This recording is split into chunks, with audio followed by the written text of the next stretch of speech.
Hello, everyone. Welcome to Torchy's Togs Talkback.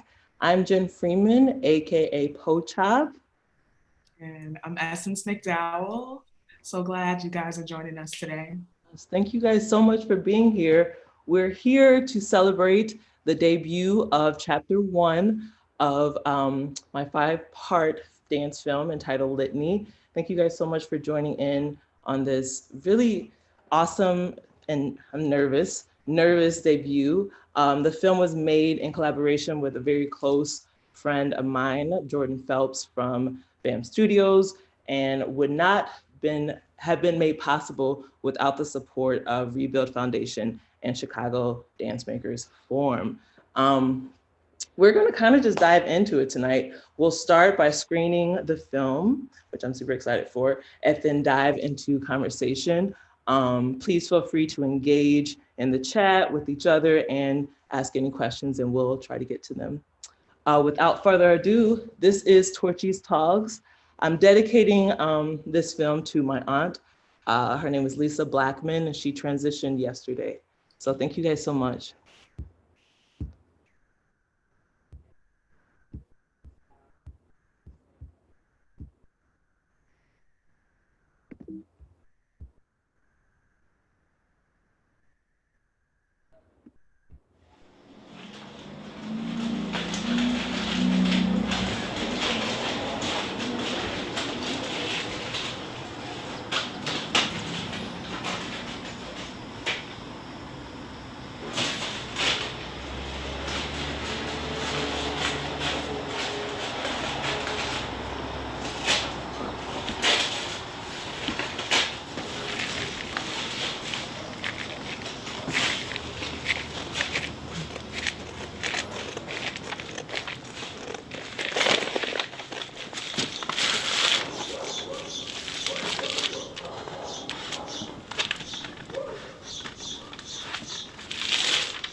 I'm just another brown gal that's all full of vim. Well, here's the fix that I'm left in. Now I'm a brown gal,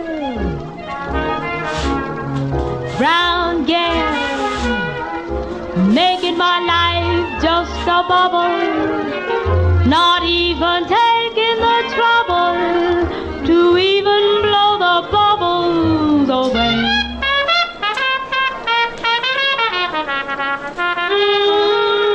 Brown gal, chocolate gal, with good intentions, but I break all conventions, and I'm changing all my nights into days.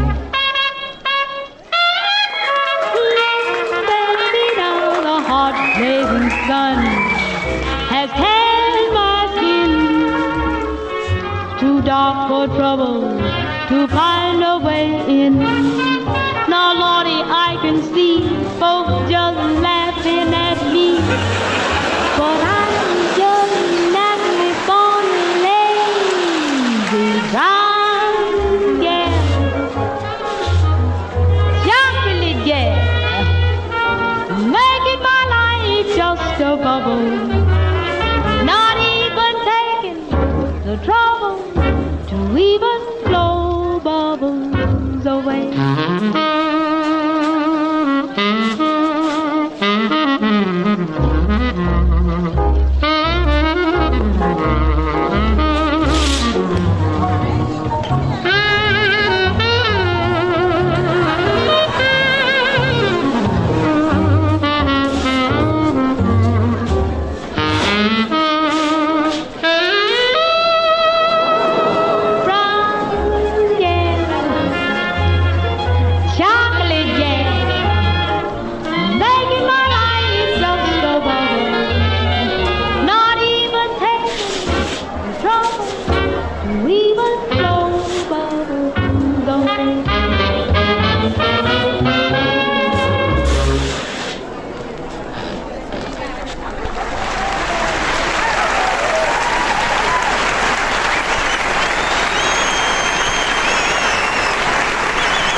Those of us who live at the shoreline.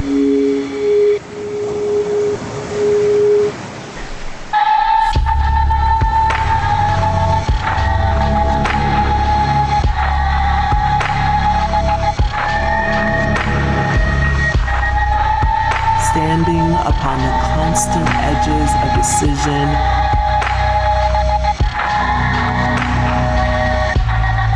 crucial and alone.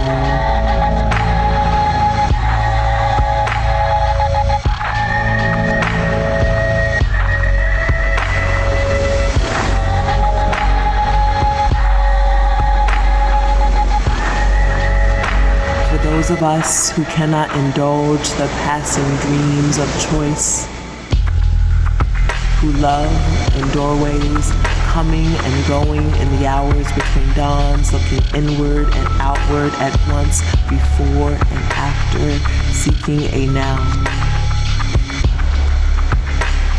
that could breed futures,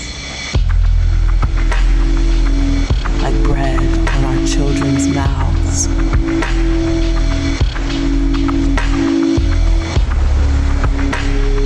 So their dreams will not reflect the death of ours.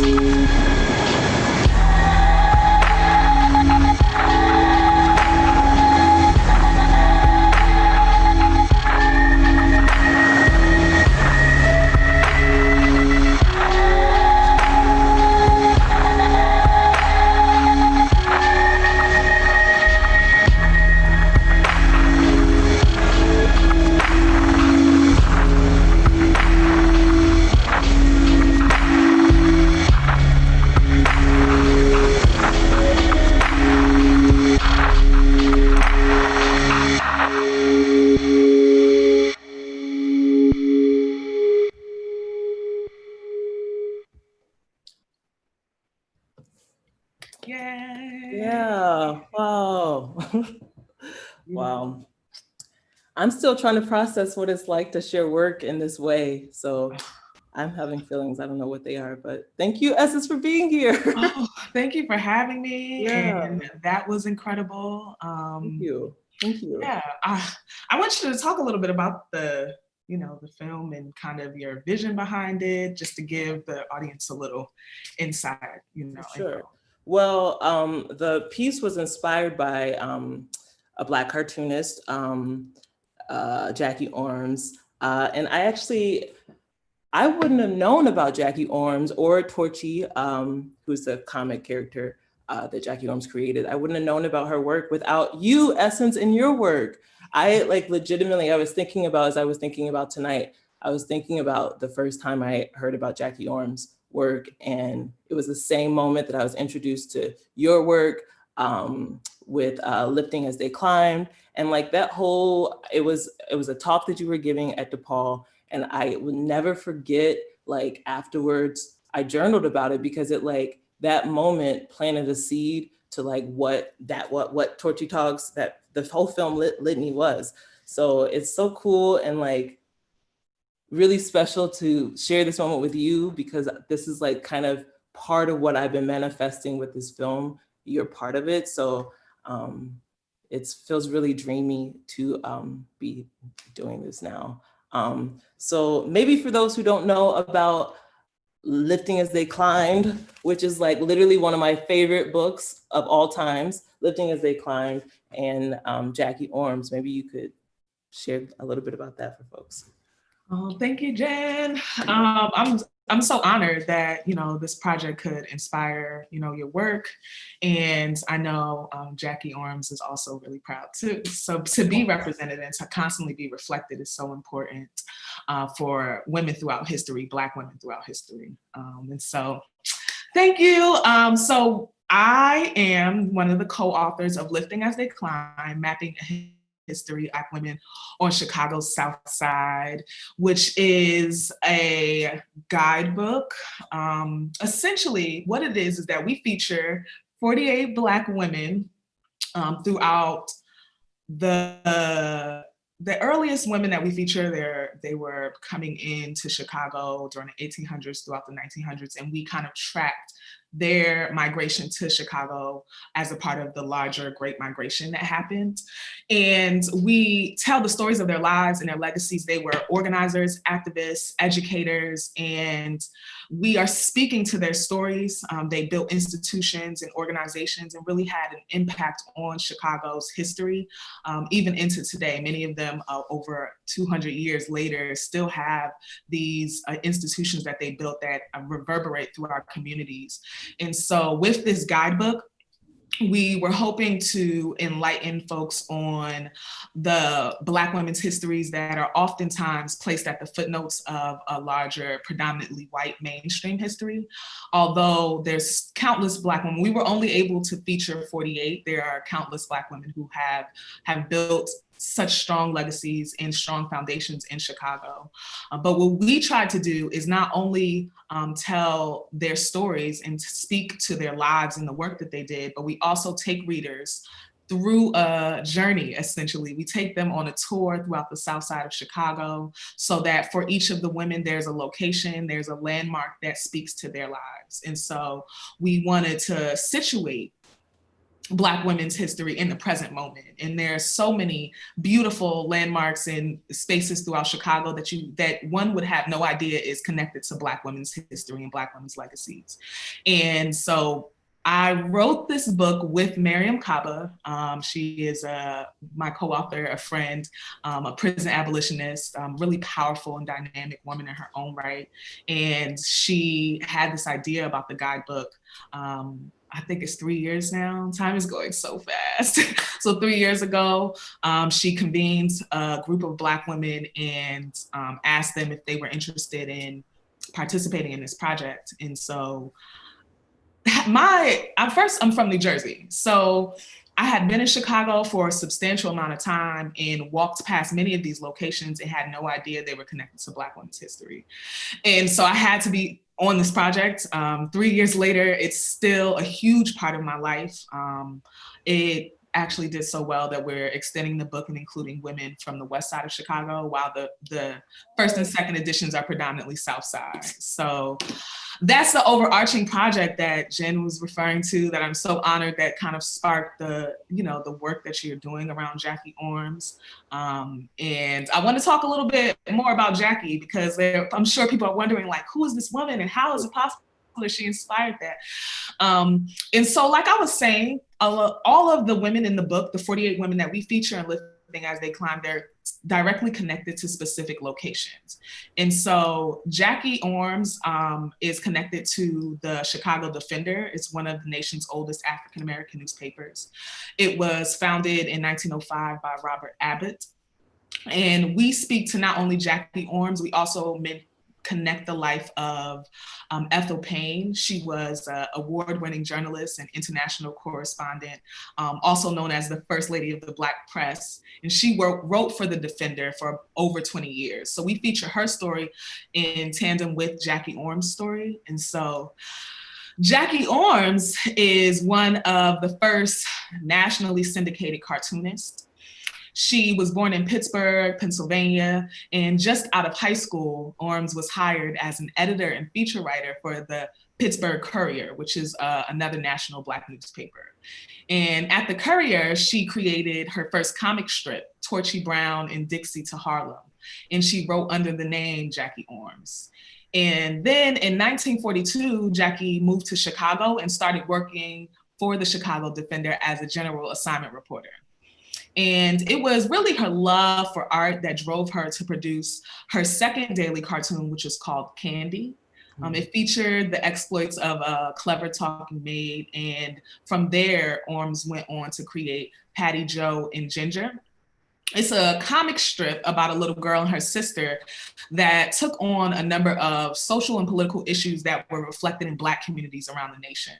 And the characters that Ormes created were really important because they were heroines who challenged many negative stereotypes about Black women and girls at the time. The strip that Ormes created, called Patty, Joe, and Ginger, ran in the Defender for 11 years.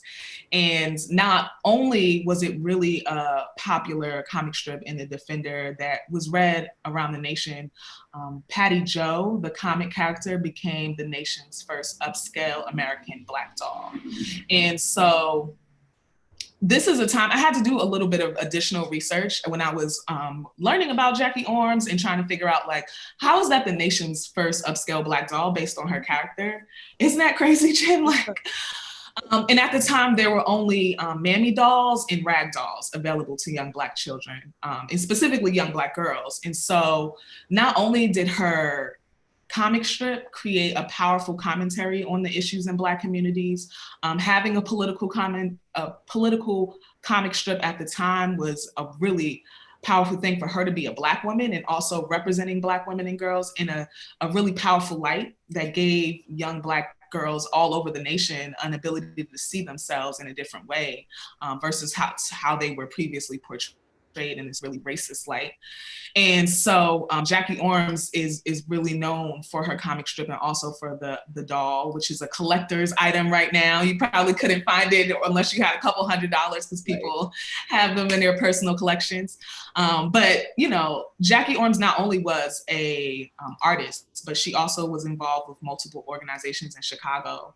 Many of them that we know is the Chicago Urban League, Windy City Press Club, and she also was really involved in the DuSable's Museum of African American History.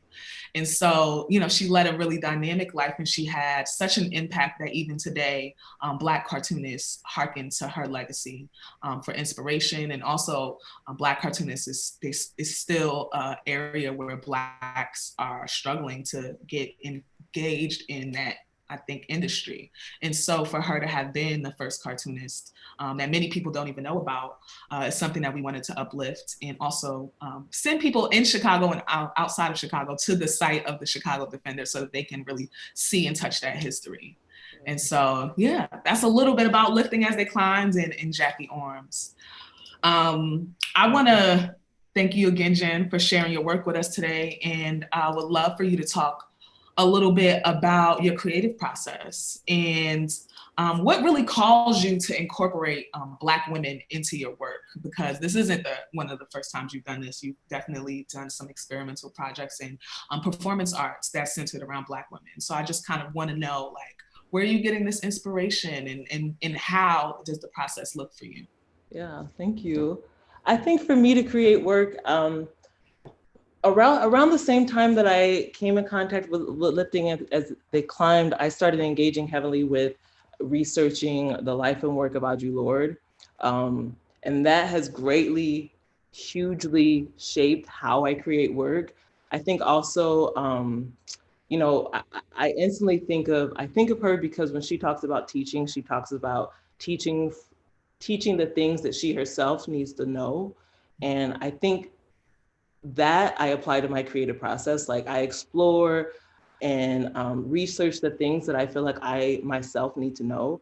Like there's a part of me that needed to connect with Jackie Ormes and how she looked at femininity and even fashion, especially as a burlesque performer.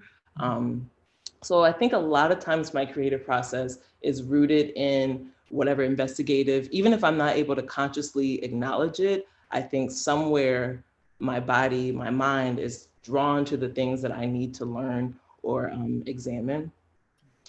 And then, I mean, when it comes to centering my work around Black women, I think of how I grew up, really. I think a lot about the fact that I grew up surrounded by Black women. It was my mom and her two sisters and my grandma who really put the labor into raising me and child rearing, not just me, but all of my cousins. And they were, I mean, dynamic, hilarious, creative, resourceful women that were very generous and loving. And I know for a fact that there's a part of me that creates for specifically them.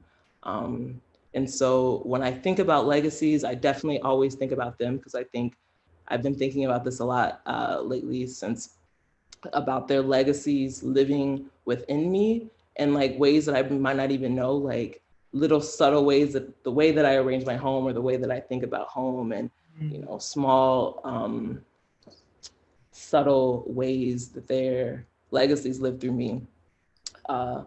And so, yeah, I think that's how, for sure, how and why I'm so connected to creating through the inspiration of Black women. I think also exactly what you said too.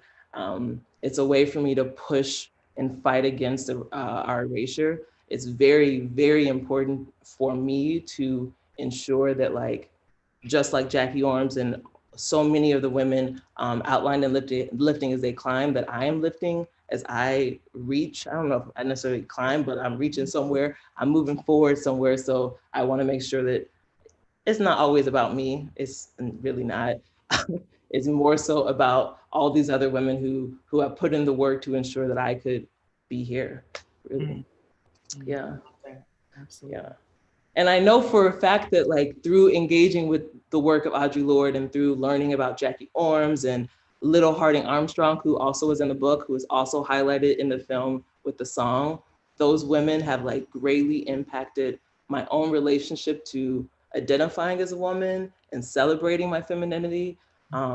So I guess I'm wondering how has discovering all these beautiful women, amazing, strong, resourceful women, and teaching about their legacies impacted your own viewpoint of womanhood and femininity? I mean, that's a really heavy question. But I mean, honestly, I could say it starts from a cultural piece. I can recall prior to this book, just my experiences with history. I love school. I was like always a nerd in school, and really sitting in so many history classes or social studies, as it used to be called, and realizing that they didn't include anyone that looked like me, that lived like, you know, in my community. It was a complete erasure that was really hurtful, you know, and I couldn't articulate it back then when I was, you know, younger as just a child, that this is hurtful to be erased, to sit in a class where you learn hundreds and hundreds of years of history and they pretend as though your history is only connected to enslavement. And these women in their lives has such a vast impact. Like Ada S. McKinley, I mean, hundreds of years later, they're still really providing foundational services in our communities. And so learning about them in so many different ways, learning about how they lived their lives, all of the things that they built, it made it very clear that history is really ripe with the evidence of our power.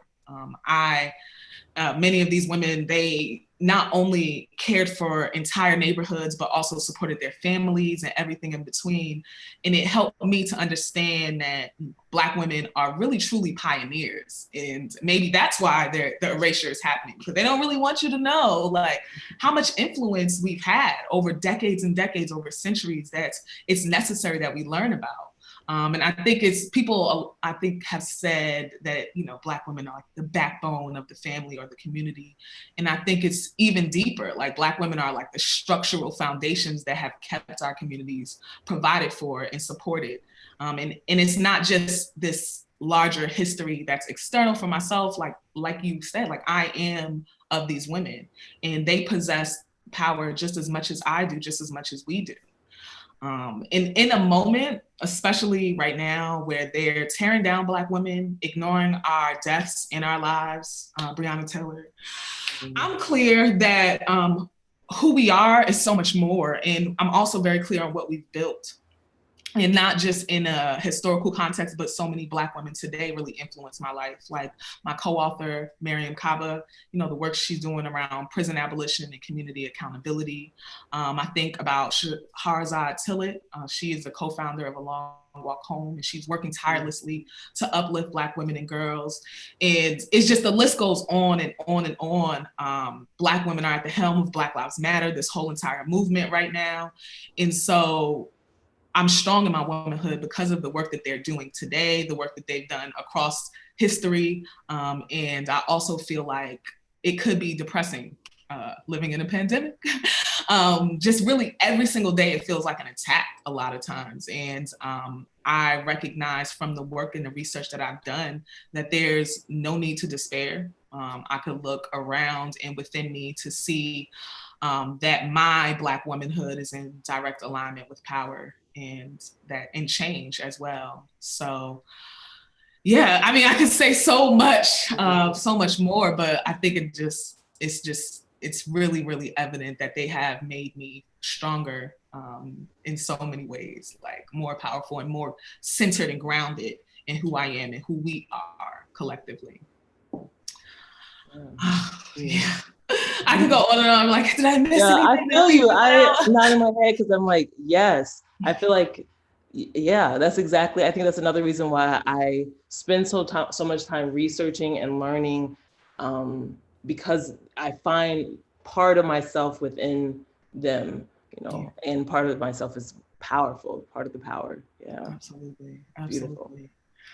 And so I got to ask you too, these are some crazy times. I mean, I think we're into the screens. We would normally just be sitting across from each other having this conversation. And I want to know, you know, it's also really easy to be consumed by all the negativity aimed at Black lives in this moment, especially towards Black women. And I kind of want to, you know, let's get a little deeper. And I want you to tell me about how you're healing and surviving through this moment. And more specifically, is there a relationship between healing and performance art for you? Absolutely, yes. I think I'm healing and surviving through this moment by attempting to slow down, by purposely connecting with people. I think one of the cool things or positives, I don't know if I call it a positive, but one of the things that has come up since the pandemic is that I feel like I'm connecting with I'm forced to connect with people intentionally versus seeing people out and about. Not that I was really out and about a lot, but now I'm really not out and about. And if I'm connecting with you, then that means that like we're talking on the phone, or it's actually been a lot of long telephone conversations. And listening, really listening to people and giving room for people to talk about nothing. Like I absolutely do want to hear about your garden. Please tell me about that new leaf that grew. Like, please tell me about your cat enjoying, their new backyard, or like the small things. Like, I think I've really been trying to allow myself to slow down, to listen, and also to share in that way too. To like, one thing that I realized when I call my mom is like not afraid to tell me like the smallest detail about her day. And she'll take 30 minutes. And like before, I used to be like, come on, wrap it up. But now I'm like, yes, Mom, please tell me about how, making a face mask and like what you thought about it and then what came up. I think that's been really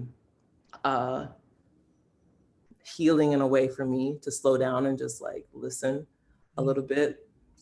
I think also rest has been a huge one for me.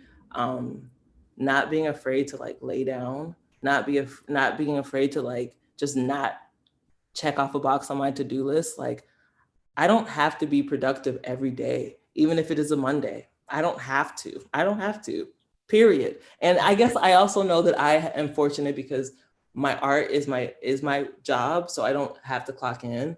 But also, like, I'm like, the email doesn't have to be answered right now. It's okay. We're all okay. Yes, we're gonna survive through it. It's okay. It's not so necessary, right? Yeah. Allowing room for flexibility and not having to respond so quick. Right. Yeah. And then, I mean, as far as the relationship between healing and my performance art, I don't know if there's a difference. I think for me, again, I have to, in order for it to feel the way it needs to feel for me to share it, it has to come from a place that I'm trying to figure out. And I've discovered that a lot of times those things that I'm trying to figure out, they're like in the dark or in the shadows, and I'm trying to like see all the details. Those things are typically hard to look at, and those are the things that I need to heal myself from. So yeah, I think that is definitely the relationship between healing and performance art. I don't know. I don't think that I know any other way, even if it's not necessarily a serious piece, even if it is goofy. I'm definitely working towards some sort of resolve within myself. Yeah, I love that. So you have like your toolbox is actually also a part of your life, also a part of your passion. That's beautiful. Yeah, for sure. So as I kind of mentioned, one of the things that I was interested in exploring in Torchy's Togs, particularly this iteration of making it into the film process, also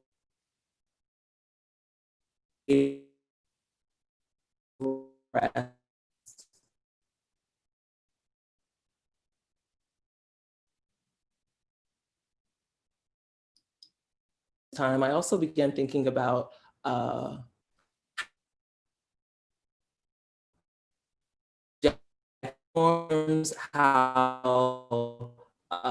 the ancestors like for her to pray and for her to care for herself. Jackie Ormes, a lot of her characters and some after herself. So I also thought of like this idea of grooming or dressing or bathing as a form of all three of those things: rest, care, and prayer. And now I'm also engaging with the work. I don't know if you know of the Nat Ministry. They are amazing. They do a lot of work around rest. And they recently posted something that was like, ask your friends how they rest. And so I guess I'm asking you, Essence, how do you rest? How do you find rest? How do you pray? I mean, first, yes, the Nat Ministry, is so essential. It's so essential. And I followed a lot of that work before the pandemic. And I think after the pandemic, it got very real. And not even the pandemic itself, I think the quarantine component of the pandemic. So we were, sequestered to our homes for, we still are, I'm still home. And really had to grapple with some very serious, like realities. And I think it was, for me, it was very serious personal realities. And the Nat Ministry talked a lot about toxic grind culture, right? Like, in also you mentioned it as well. It's like this mentality that we have to keep producing and we have goals and we have to do.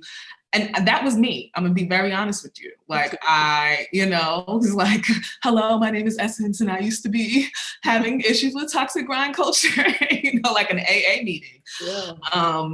That it seeps in. And it was really, really difficult for me to acknowledge that and acknowledge these negative behavior patterns, that it's so ingrained within me in my day-to-day, that it was so ingrained in me psychologically, and that was really like, I couldn't stop and I couldn't pause.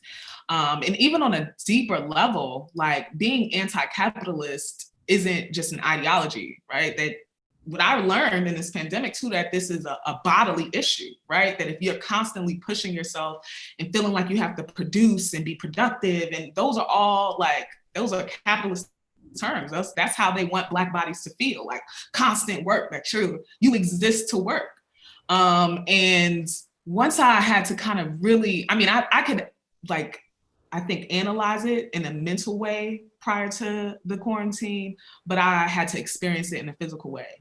And sitting down with myself day after day and realizing like, why do I feel like life is coming to an end because I can't go to work? Or why do I feel like, because I don't have this calendar full of things to keep me going, that's something wrong, So in the same way that you were responding, like, rest became such an essential part of my life that it had to become an essential part. Like, I had to make friends with rest.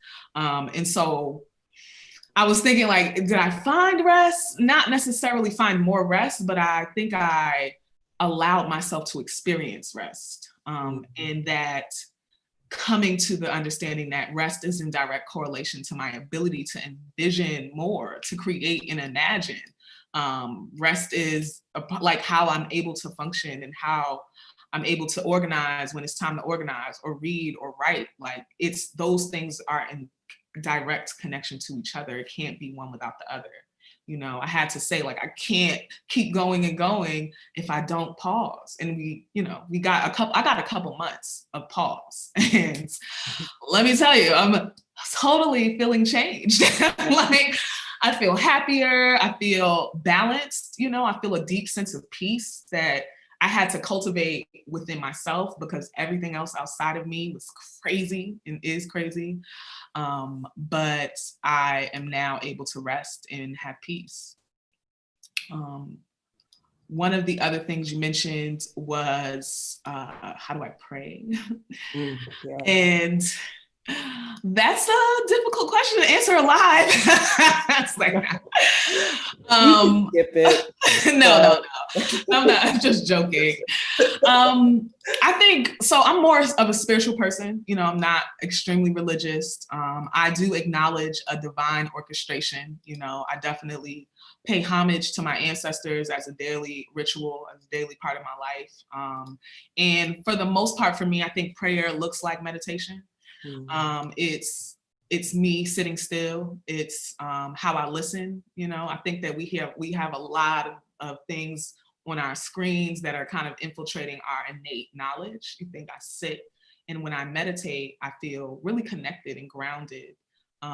In which I think that is where I would say I have access to prayer, in a sense that's setting intentions, or trying to unlearn things, or really just having access to my thoughts without the constant influence of everything else and everyone else, and having access to my spirit and just being still with my spirit. And so it's really has been an important ritual for me. It really has been to just, and it's connected to rest, because when I'm sitting, I have an altar where I just sit, it forces me to just sit, candles burning, and I'm not doing anything, I'm just being. And the rest piece is really connected to like this notion that like we are enough just sitting, we're enough just here, just as we are. And so my rituals, how I engage with that and meditating and really just kind of like I think, surrendering to what's happening and not being so caught up in every single comment, notion, screen, social media account. I'm just shutting all of that out and just getting in communion with what already is, you know. So I kind of, you know, but I wanted to know too, being that you asked me, you have to tell me, how do you pray? You know, how does that look like for you? What does it look like? It looks like a lot of different things for me. I think for sure, stillness, meditation. I the namesake of the film Litany, A Litany for Survival, is a prayer for me.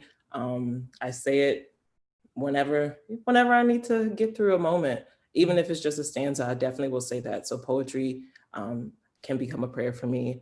And another thing that I've connected to lifting as they climbed, you know, a lot of I shouldn't say a lot, but some of the sites, specifically ones around my house of Bronzeville, are gone. So they're empty lots. So I've taken to like going to those lots, and sometimes I just stand there. Sometimes I'll journal, sometimes I'll dance, sometimes I'll just like close my eyes and feel the wind and look at the wind in the trees. And I consider that prayer.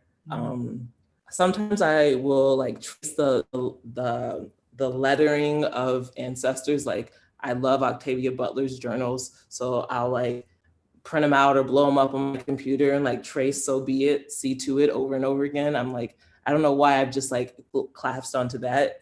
That to me was like her form of prayer, those journals, manifesting. Yeah, I something about lifting as they climbed, and then it was at the same time that I was building the People's Church of the Ghetto, which is another project that I really began like trying to look for multitudes of ways to pray that felt good. Yeah. Yes, I love that. I love that. So you mentioned rest and care as central themes to the work, the film, and Litany as a whole. And so can you share some other themes and explorations that you are hoping to share through Torchy's Togs, and just as the project altogether? Like, what is it that you are hoping to transfer to folks through them viewing your art? Yeah, I think I think what I'm trying to get to with Litany is kind of what I was talking about, that prayer can look like a wide range of things. I'm also definitely looking at humor and looking at the many different ways. One of my first disciplines or home disciplines is burlesque. So looking at what burlesque means, and especially in the context of film, and playing with the idea of revealing more, I shouldn't say more, but revealing beyond just the skin, information, textures, et cetera, et cetera. Also playing with class and accessibility as far as materials. That's a huge reason why I love brown paper and work with brown paper. I'm looking at gender, masculinity, church, and so much more that I sometimes struggle to put into words. Yeah. Okay, beautiful. I look forward to seeing the rest too. I'm so excited. I think it's just such a dope project and idea. And I just kind of can't wait to see the rest as well. I'm excited too. Yeah. It looks like, let me look here. I think we got a couple questions from the chat. Kelly asks, how did you like working in video for this project? I loved working with video, and I think I loved it because I was working, the big reason why is because I was working with a close friend, Jordan, who, we've been working on this film for 2 to 3 years, developing it, the content, and just talking about what we were trying to do. So it was nice to do it with Jordan, and we filmed like pretty early on in the pandemic, when the pandemic hit. So it felt good to be with somebody that I knew, that I could trust. And like we were always kind of checking in with each other about just how we were feeling, what we needed, as well as giving each other a lot of room to play and like kind of get to process everything that was happening around us through this film. I loved it. I also think that I'm spoiled because Jordan made it really, really easy to work with. Yeah, I think it was, for me, it was all about my collaborator. Okay, beautiful. Kelly. I see another question here. It says, Jenn, I'm so curious about Jackie Ormes and how she influenced your work in terms of the use of humor to get across a social message. Yeah, I think one of the big things I was drawn to with Jackie Ormes was how she got her message across. Like, it was very, to me, it was very witty. It was very sly and like, and slick in a way, while still being upfront. Like, I think it was kind of hard to miss her message while still like having to look twice to really get it, which I really appreciated about her. And so in a way, I definitely tried to mimic that same thing, that same approach, almost having to double take, question whether it was supposed to be funny almost, or whether it was serious, as well as combine my own background of performing in cabaret spaces. Yeah, so Jackie Ormes was a beast in really like being slick with how she slid in that message. Right, she really was. I was looking through some of her comic strips, and there was this one, it didn't say it blatantly, but it was in reference to the murder of Emmett Till. Yeah. And it was the little girl, she was, and I guess she came out the kitchen and she said, that tea kettle was just whistling at me. And, you know, it's just like, I think at that time, you can't just say like, you murdered someone for whistling, this is atrocious, you know, right. But what she did was kind of show, like, I think like the absurdity of it through her comic strip. Yeah. And also it was just gorgeous comic strips, you know, the art within it.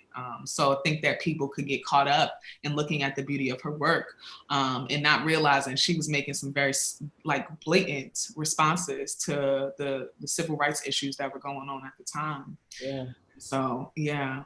And a lot of them are still pertinent today. Like, I was looking at one that was talking about pollution in poor neighborhoods. And I was like, dang, we should run this right now. This is still, I mean, especially in Chicago with Pilsen, I'm like, this is still relevant. Yes, it is. Yeah. It is. So she was a pioneer. Ugh, man, it's crazy. 1940s, 50s, and it's 2020, and we still, you know, there's still so many overlapping issues. It's quite overwhelming. Yeah, it is overwhelming. But I am so thankful, Essence, for Jackie Ormes. And I just saw another question pop up. Got distracted. Can you tell us more about the settings and spaces of Litany? Of course I can, Sean. Hi, Sean. So Litany was filmed over a course of, I can't even remember the different locations, but over a variety of locations from Rebuild. Sorry, I'm losing my words. Features locations that are connected to Rebuild Foundation. So Torchy's Togs was filmed in like a private location that they are converting into residential homes. My heart like immediately exploded as soon as I walked into the brown plaques on the wall. And then it was also filmed right across the street at the Listening House, which holds a backlog of their Ebony and Essence and Tan. I lost my words again. Tan, what is the word? Starts with R. Well, they're resources, materials, books, archives. That's an A, not an R, but they're archives from the Johnson & Johnson publishing archives. Okay. And then a couple other locations we filmed in a future location that I don't think is open to the public yet, but a school, all in Grand Crossing on the south side. And then we filmed one location in Bronzeville in a lot. It was super important that this film was located, filmed in Bronzeville. And the other film, one of the films is also filmed in an actual edition. This is a surprise, but features in an actual edition of Ebony magazine. Nice. Yeah, so a lot of the locations are directly connected to Rebuild Foundation, which is where I'm in residence and have been engaging with their archives to create Litany. Awesome. Yeah. Awesome. Yes. Okay, really quickly, I know we're getting ready to wrap up, but the definition of litany and why. Litany is a prayer, it's a petition. It's typically, well, the definition according to Webster says it is typically done in like a call and response style. Yeah, so a prayer, a petition, a call and response, kind of like a benediction. I don't know if you grew up in church, but like a benediction. Okay. Yeah, also named after Audre Lorde's poem, A Litany for Survival. Yes. Yeah. Yes, Jenn. Awesome. Awesome. Well, should we wrap it up? I think so. I think so. This was so beautiful, though. I really enjoyed speaking with you. I'm hugging my laptop. We got to do virtual hugs. Elbow tap, rather. No, real hugs if we got to do them virtual. No, I appreciate you so much. I appreciate your work. How can folks find you, connect with you, follow all the amazing things that you're working on? So I think just to center it on Lifting as They Climbed, we have a Facebook page that folks can visit. We are Lifting as They Climbed on Facebook. You'll see the beautiful image of the Black women that'll guide you straight to us, or the image of the book cover. And you could go to liftingastheyclimb.com to, the book is a guidebook. If you want to learn how to do some tours, if you want to actually just purchase the book. But we're on our last, couple of books, because we have a contract with Haymarket Publishing, and we're going to extend Lifting as They Climb to include women from the West Side. And so that'll be in 2021. Hopefully we may be able to go outside. I might get to see people. But that's, you guys can find me through there. And stay tuned. I have some virtual tours coming up for Lifting as They Climbed. I'll be working with the Chicago History Museum, and I'll also do a virtual tour with IIT, so that folks, because we can't get outside, and you can still go. This is a self-guided tour, so you can still go outside and take the tour and learn about these Black women's histories. You can even learn about them without being outside. But we still want to give folks the chance to experience some of these gorgeous landmarks and really learn about Black women whose stories have not been told. To this day, some of the stories are really that go under the radar, but are so intricate and so necessary to the history of Chicago as a whole. And so, please do follow me. Please do check out the book. And if not, stay tuned, because we'll have an extension that'll be out very soon. I mean, as soon next year is, but hopefully next year comes sooner than later. What about you, Jenn? How can people see the book? See the film and the rest of the chapters? Yes. So the next chapter, chapter 2 of Litany, comes out September 21st. But you can view Torchy's Togs again on my website, www.itspochop.com/litany. That's kind of the homepage hub of Litany for this project. So yeah, definitely check it out there. And I will make available a version that is for the hearing impaired. I believe somebody commented about that. So there will be a version available for that, most likely in the next couple of days. I apologize for that mishap. So again, thank you guys so much for tuning in. Huge shout out to Jordan Phelps for making real this collaboration, this project alongside me.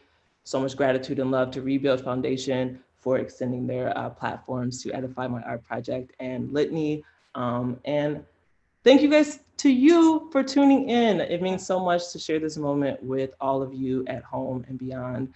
I'm sending love and light, and I'm gonna say bye. Bye. Take care. Take care.